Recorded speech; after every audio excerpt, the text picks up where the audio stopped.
Chers auditeurs, bonjour et bienvenue pour cette nouvelle émission de Parole à notre évêque sur RCF Limousin. Je suis actuellement avec Monseigneur Pierre-Antoine Bozeau, évêque de notre diocèse, pour faire un retour sur l'actualité de notre diocèse. Bonjour Monseigneur. Bonjour Marie-Flore.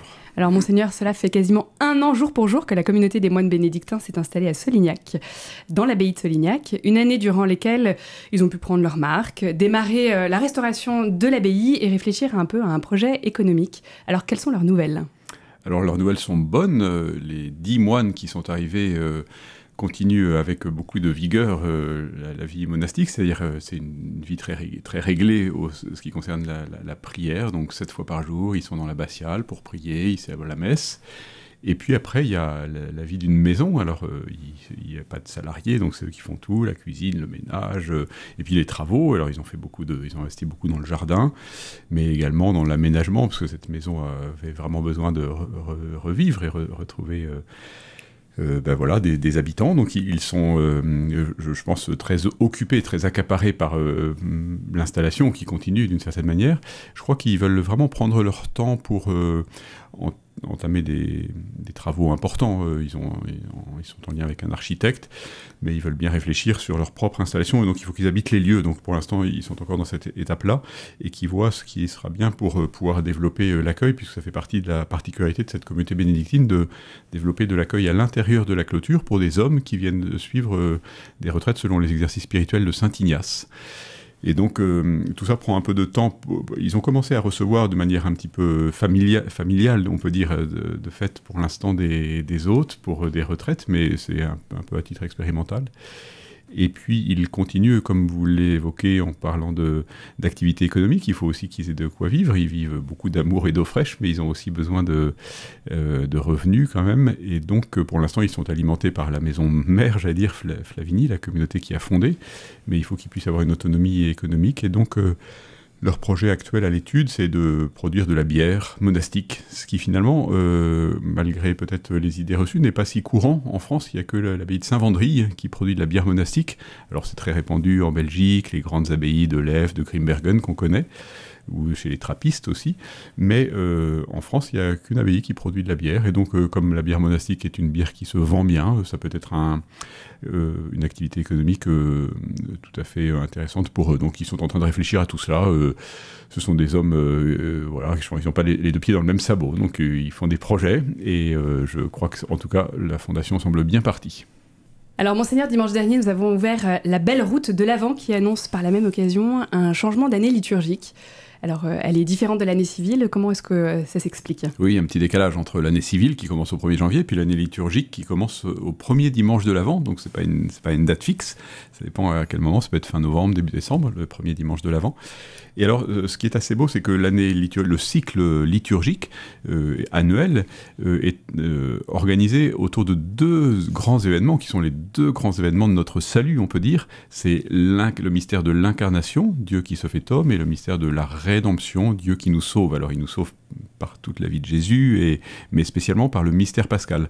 Et donc, du coup, les 2 grands moments de l'année liturgique, c'est le cycle de Noël et le cycle de Pâques. Donc le cycle de Noël qui est préparé par le temps de l'Avent, les 4 semaines de l'Avent, et puis qui se continue par le temps de Noël. Et le cycle de Pâques qui est préparé par les 5 semaines du Carême, les 40 jours de préparation à Pâques, et qui se continue par les 50 jours du temps pascal jusqu'à la Pentecôte. Alors ça, ce sont vraiment les 2 grands repères de l'année liturgique. Et puis ensuite, nous avons ce qu'on appelle le temps ordinaire, donc qui sont les mystères de la vie de Jésus, les mystères ordinaires, Jésus qui exerce son ministère public. Voilà. Et donc ça, c'est le cycle de la vie du Christ, qui est le grand cycle de l'année liturgique. Et puis, alors ça a été dans la réforme du Concile, la réforme liturgique, au moment du Concile Vatican II, on a essayé de mettre vraiment bien en valeur les mystères de la vie du Christ, qui pouvaient être un petit peu, d'une certaine manière, occultés par l'abondance des fêtes des saints, de la fête des saints. Et alors on a un petit peu épuré dans les fêtes de ce qu'on appelle le sanctoral, la fête des saints, pour garder simplement peut-être les plus marquants, et surtout pour ne pas occulter les grandes fêtes de la vie du Christ, puisque vraiment les saints n'ont de sens que parce qu'ils tirent leur sainteté de Jésus-Christ et parce qu'ils conduisent à Jésus-Christ. Voilà. Donc le cycle liturgique, c'est ça, c'est le cycle de la célébration de la vie de Jésus avec incarnation, rédemption, sa naissance et son mystère pascal.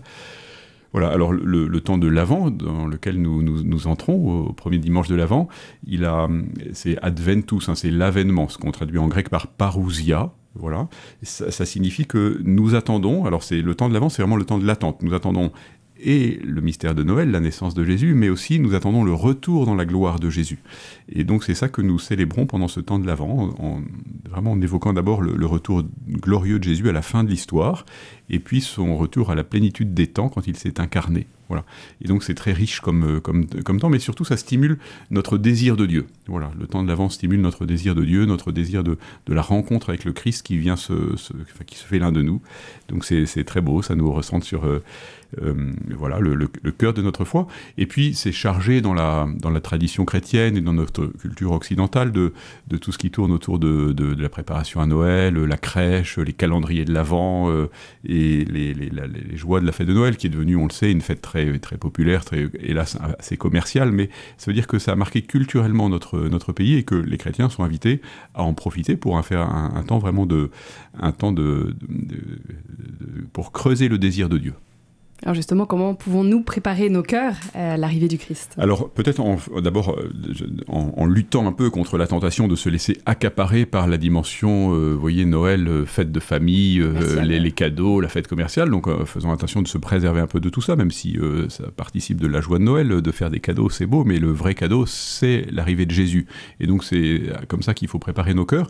Alors je crois que des petits moyens, la direction de l'enseignement catholique propose un calendrier de l'Avent. Pour les enfants, c'est quelque chose de très beau de se préparer, d'ouvrir une fenêtre après l'autre, mais on n'est pas tout de suite à Noël, apprendre à attendre, apprendre à désirer, et apprendre à désirer la rencontre avec Dieu, qui est au cours de notre pèlerinage terrestre toujours une rencontre en partie insatisfaite. Le Seigneur est toujours au-delà de ce que nous réussissons à en comprendre, à en saisir, à en voir, et donc la préparation à Noël pendant le temps de l'Avent, c'est vraiment ce temps du long désir, creuser le désir.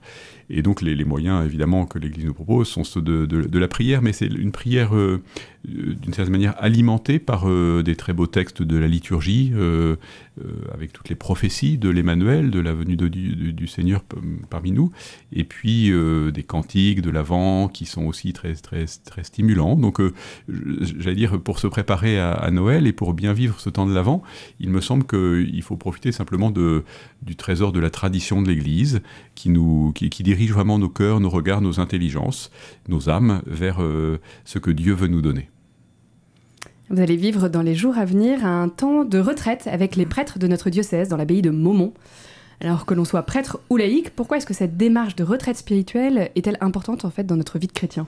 Alors, ça fait partie d'un élément un peu imposé dans la vie d'un prêtre, la retraite annuelle. Et donc nous avons la chance de pouvoir, quand on est prêtre, de pouvoir profiter de quasi une semaine, enfin ce sera du lundi au vendredi, 5 jours pleins de retraite, une retraite prêchée, là en l'occurrence par un père dominicain, le père Adrien Candiard. Et ça fait partie de ce qui est un peu exigé dans la vie d'un prêtre, parce que sa vie est consacrée à Dieu et il faut se recentrer sur cette consécration, sur le sens de cette vie donnée, et parfois s'extraire un petit peu de tout ce qui le sollicite extérieurement pour ne pas se disperser et pour se replonger profondément dans le don de sa vie au Seigneur. Mais ce qui est vrai pour un prêtre l'est pour tout chrétien, sauf que il n'est pas toujours aisé pour une mère de famille, pour des gens qui sont dans la vie civile, professionnelle, etc., de réussir comme nous avons la chance, et vraiment je suis conscient de cela, de le faire nous les prêtres. C'est pas toujours facile de prendre une semaine de retraite quand on est un père ou mère de famille, qu'on a des enfants en bas âge, etc. Donc sans faire une semaine complète, ce qui reste possible quand on veut en prendre les moyens, il y a des parents qui font cela, mais c'est très beau que tous les chrétiens apprennent à se mettre un peu à l'écart, vous voyez, comme Jésus invite ses disciples à le faire, se mettre un peu à l'écart pour à la fois se reposer, mais surtout se recentrer. Voilà. Notre vie est tellement dispersante, j'allais dire, qu'il est important de se recentrer sur notre relation à Dieu, qui est le fondement et le but de notre vie. Voilà. Et donc la retraite permet cela. Alors il y a beaucoup de manières de faire retraite, justement peut-être pour permettre davantage de baptiser, de vivre des temps de retraite. Les moyens techniques permettent aujourd'hui de faire un peu des retraites chez soi. Alors c'est toujours un petit peu risqué, c'est pas exactement la même chose parce qu'on peut toujours être tenté de regarder son écran d'ordinateur et de se laisser un petit peu disperser par d'autres choses. Mais des congrégations religieuses et dominicains en particulier proposent des retraites dans la ville, vous voyez, des choses qu'on peut vivre tout en continuant un peu une vie ordinaire. Il m'est arrivé, avant d'être évêque, d'accompagner justement ces retraites que les gens font pendant l'Avent ou le Carême, tout en continuant leur vie professionnelle, mais simplement ils s'engagent et je rencontrais une fois par jour des gens qui, en n'arrêtant pas complètement leurs activités, se donnaient quand même un temps de retraite. Donc il y a pas mal de manières différentes de vivre ce temps de retraite, mais une vraie retraite, c'est vraiment quand on part au désert. Voilà, on est dans le silence. Alors les communautés monastiques sont évidemment les lieux les plus privilégiés pour vivre des retraites parce que on a le support de la prière de la communauté, le silence de la communauté et souvent un cadre un peu à l'écart des bruits de la ville. Donc c'est beau quand on peut vivre ça. J'encourage ceux qui n'en ont jamais fait l'expérience même pour 2 jours, on peut passer 24 heures dans une abbaye. C'est déjà très bénéfique.